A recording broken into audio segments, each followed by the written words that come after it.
awkward transition. Let's go to Senator Craig Blair from Berkeley County. Craig, good morning. You're not kidding. That's an awkward transition. Yeah, it is. It is. It's terrible. Terrible. So I don't even know how to respond to that. Well, just prayers for everyone involved. Yeah, you don't need to respond, nor do I. It's just that's McCullough's on the story. It's posted at WVMetroNews.com. WEPM is on it, so we'll post more information as we have it. Well, so, good morning. Thank you for having me on. Thanks for coming on. So, Senator Blair, you're the chairman of the powerful Senate Finance Committee, and you have been very outspoken about what seems to be these repeated attempts to bring up an integrity fee or a portion of the sports betting profits to go to major leagues. What's behind your opposition here? Well, it's just the facts that makes me so that I'm behind the opposition. Listen, the governor didn't sign Senate Bill 415 because he had a conflict of interest. It goes further than that. The governor also has dealings with the PGA, the NFL, the NBA. Bray Carey, the guy that works in the office down there at NASCAR, ESPN. Look, the bottom line is they held the rules and regs up for 32 days, and there was even a special session proposed by the governor's office on sports betting. The bottom line is on this is that the rules process cannot be used to create a rule that undermines legislative intent. Look, the legislature passed the Senate 25-9, House 77-22. It was the largest vote total in gaming history in West Virginia, and I think that was due to Danielle Boyd, the chief counsel for lottery. She did a phenomenal job of explaining everything to us and making it so that everybody can understand all sides of the issues.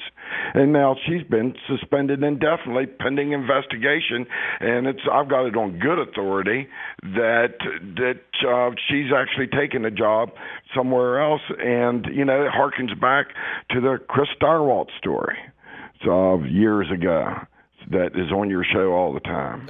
So, okay, a lot to unpack here, but the argument Senator Craig Blair's with is Berkeley County Chairman of Senate Finance. The argument, Craig, is that it would benefit West Virginia potentially to partner with these leagues for a variety of reasons, whether for promotional purposes or use their logos or get the real-time data and statistics from the leagues for in-game betting.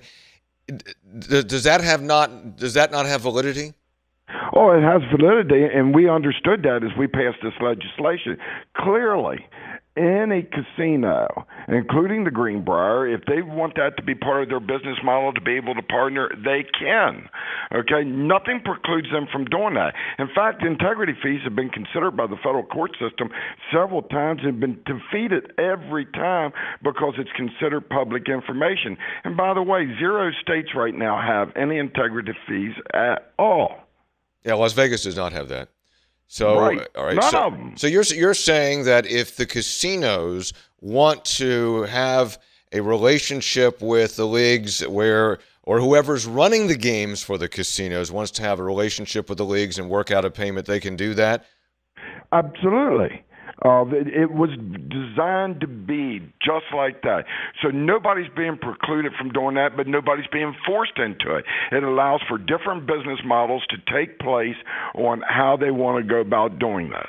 And, one of the things that really bothers me, and I brought this up in committee the other day, is that I've seen the sample of where they wanted to change the rules on this. And one of the things that struck me more than anything is that it allowed the league, so to speak, to be involved in setting the line or the spread. That's like a jockey holding a horse back in a race. What that will end up doing is making it so right now most of the gaming sports betting that takes place in this country is done offshore.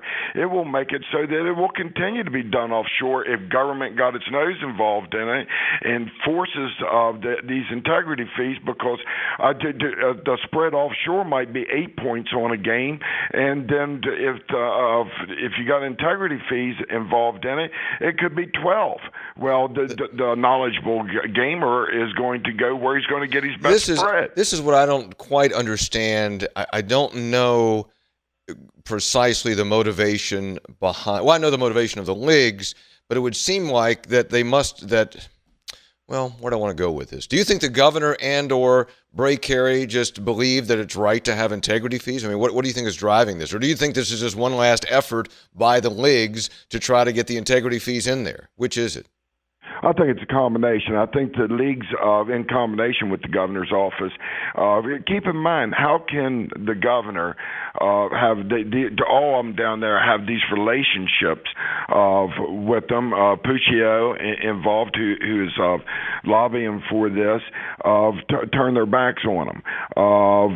But the legislature clearly doesn't want this done, and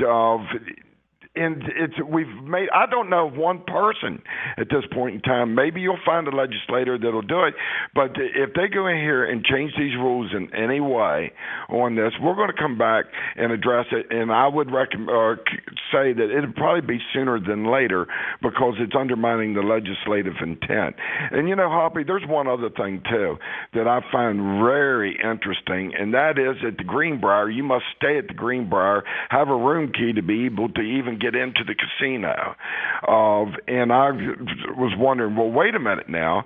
How are you going to be able to get an app and be able to do sports betting unless you've had a room to stay at the casino? But it's my understanding that it's different articles of the code, and actually the Greenbrier is on the same footing as our 4 other casinos in the state of West Virginia. But you know what? If they move forward, that could change. That could change to where, if you want to do sports betting, that you actually have to stay in a room at the Greenbrier but I tell you what, you're eligible to do that. That's not where the money is, because the money is going to be in the app so that you can bet from your phone, I think. But anyway, understood. But you're saying there is there is absolutely that if the rules are changed to allow the integrity fees, that the legislature, in your opinion, would come back in immediately or call themselves back if the governor wouldn't and strike that down. I think there's a very real potential for that, and I also think there's a very real potential that the 4 casinos, excluding the Greenbrier, will actually come back and file a lawsuit and get an injunction to make it so that the rule won't stand until the legislature's back in session to begin with. All right, Craig Blair, chairman of the Senate Finance Committee out of Berkeley County. Craig, good to speak with you. Thanks for your insights. Hey, thank you, Hoppy. It wasn't emotional, wasn't I? I was just passionate. Well, I don't know. You're passionate. You get worked up. I have to calm you down sometimes. You get worked up. All right, good to talk to you. Craig Blair from Berkeley County. Thank you, Craig.